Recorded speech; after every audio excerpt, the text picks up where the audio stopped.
Good morning students हमने अपनी पिछली वीडियो में बिजनेस रिस्क के बारे में जान लिया था कि बिजनेस रिस्क क्या है, उसके फीचर्स यानी एलिमेंट्स और कॉजेज ऑफ बिजनेस रिस्क के बिजनेस रिस्क के क्या कारण होते हैं, वो रिस्क क्यों होता है, कौन कौन से फैक्टर्स हैं जो हमारे बिजनेस को अफेक्ट करते हैं। ये सब चीजें हमने सीख ली थी। ठीक है, आइए आज हम थोड़ा आगे चलते हैं। ये हमारा फर्स्ट चैप्टर जो है ये अब खत्म होने वाला है, तो एक लास्ट स्टेप और इसमें बचता है। आज हम सीखेंगे इसमें कि किसी भी बिजनेस को स्टार्ट करने से पहले हमें किन बातों का ध्यान रखना है। ये एक इम्पॉर्टेंट टर्म है, क्योंकि बहुत सारे लोग बिजनेस स्टार्ट करना चाहते हैं, लेकिन उन्हें बहुत सारी चीज़ों का पता नहीं है कि हमें किन किन किन बातों का ध्यान रखना चाहिए। तो उसके लिए आज हम थोड़ा सा स्टडी करेंगे। ठीक है, तो स्टूडेंट्स ये आप नोट्स बनाते चलिएगा, जितने भी हमने जो भी चीजें पढ़ा रहे हैं तो आप इनके नोट्स बनाते रहिए। ठीक है, तो स्टूडेंट्स इसमें सबसे पहले हम देखते हैं, सबसे पहले आप बिजनेस की लाइन सेलेक्ट करें कि किस तरह का बिजनेस आप करना चाहते हैं। ठीक है, देखिए, the first thing is to be decided by an entrepreneur. Entrepreneur मतलब बिजनेस स्टार्ट करने वाला आदमी, उद्यमी बोलते हैं असल में इसको, यानी कि वो आदमी या वो पर्सन जो बिजनेस स्टार्ट करना चाह रहा है, कुछ बिजनेस करना चाह रहा है, तो उसे सबसे पहले ये डिसाइड करना होगा कि वो क्या बिजनेस करना चाह रहा है, उसका नेचर क्या होगा, किस तरह का बिजनेस करना चाह रहा है। फूड प्रोडक्ट्स का बिजनेस करना चाह रहा है, एग्रीकल्चर प्रोडक्ट का बिजनेस करना चाह रहा है, मेडिसिन का बिजनेस करना चाह रहा है, तो सबसे पहले उसको वो प्रोडक्ट लाइन डिसाइड करनी होगी। ठीक है, वो किस तरह का बिजनेस करना चाहता है। is to be undertaken.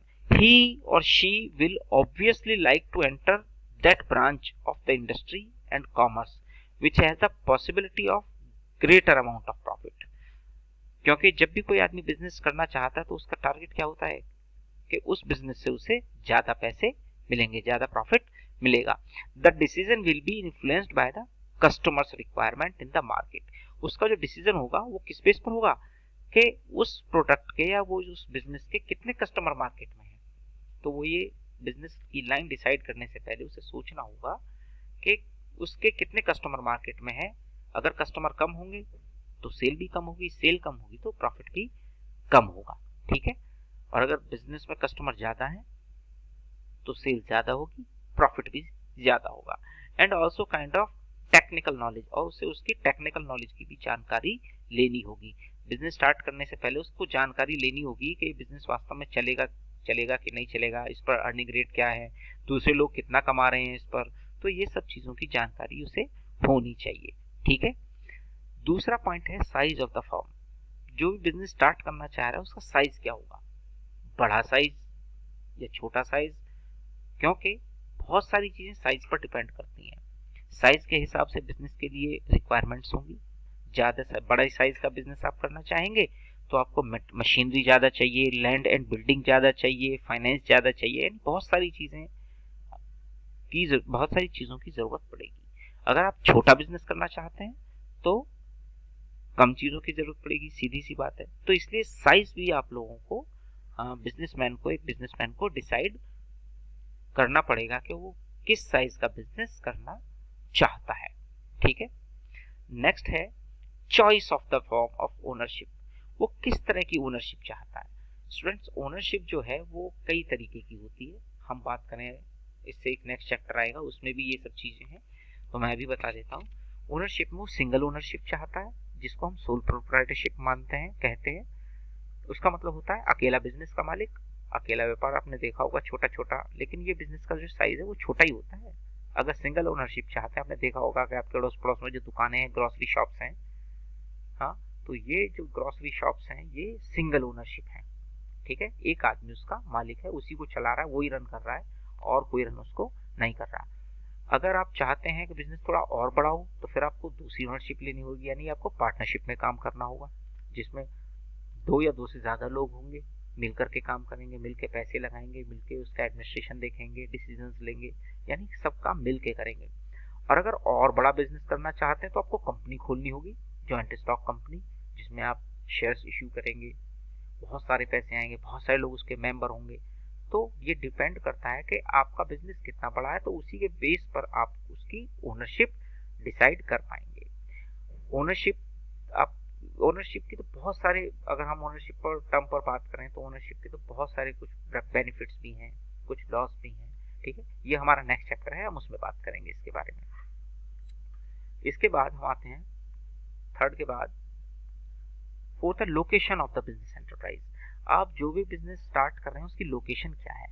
अगर सेंट्रल लोकेशन है तो सीधी सी बात है उसकी कॉस्ट पर भी इफेक्ट पड़ेगा, उसके एस्टेब्लिशमेंट पर भी इफेक्ट पड़ेगा।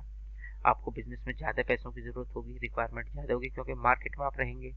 ठीक है, उसका एक बेनिफिट आपको ये मिलेगा कि आपके कस्टमर्स अट्रैक्ट होंगे वहाँ पर, क्योंकि कस्टमर्स की पहुँच में होगी वो जगह। अगर वो इंटीरियर में कहीं है तो वहाँ पर हो सकता है कि आपकी कॉस्ट, इनिशियल कॉस्ट कम हो, लेकिन आपके वहाँ कस्टमर नहीं जाएंगे, प्रॉफिट्स कम होंगे। तो ये सब चीज़ें आप लोगों को देखनी पड़ेंगी। ठीक है, उसकी लोकेशन कहाँ रखनी है बिजनेस को, यानी शॉप को या बिजनेस जो भी आप करना चाह रहे हो वो शॉप आपको कहाँ खोलनी है। ठीक है, तो ये लोकेशन का भी आप लोगों को ध्यान रखना होगा। इसके बाद फाइनेंसिंग पोजीशन, भाई आपको अपनी फाइनेंसिंग पोजीशन को भी देखना होगा। अगर आपके पास कम पैसे हैं तो बड़ा बिजनेस नहीं कर सकते, छोटा ही बिजनेस में ही काम चलाना पड़ेगा। आपके पास सफिशिएंट फंड है तो बड़ा काम कर सकते हो। जैसे सिंगल या सोल प्रोप्राइटरशिप के लिए थोड़े से पैसों की जरूरत है, थोड़े से पैसों में काम हो जाएगा। लेकिन अगर आप लोगों को बड़ा बिजनेस करना है तो फाइनेंस की ज़्यादा ज़रूरत होगी, कैपिटल इन्वेस्टमेंट की ज़्यादा ज़रूरत होगी, फिक्स एसेट्स की ज़्यादा ज़रूरत होगी। तो इसलिए आप अपनी पहले फाइनेंशियल पोजीशन देखें और उसके बाद डिसाइड करें कि आप कौन सा बिजनेस करना है, कंपनी खोलनी है, पार्टनरशिप में काम करना है, या एक दुकान चला करके या कोई छोटा बिजनेस खोल के आप काम चला सकते हैं। तो अपनी फाइनेंशियल पोजीशन के बेस पर ही ये काम आप लोग कर सकते हैं। ठीक है, तो स्टूडेंट्स हमने ये 5 पॉइंट्स पढ़ लिए हैं। ठीक है, इनके आप नोट्स बना लीजिए, इससे आगे के पॉइंट्स हम नेक्स्ट वीडियो में डिस्कस करेंगे। ठीक है, थैंक यू।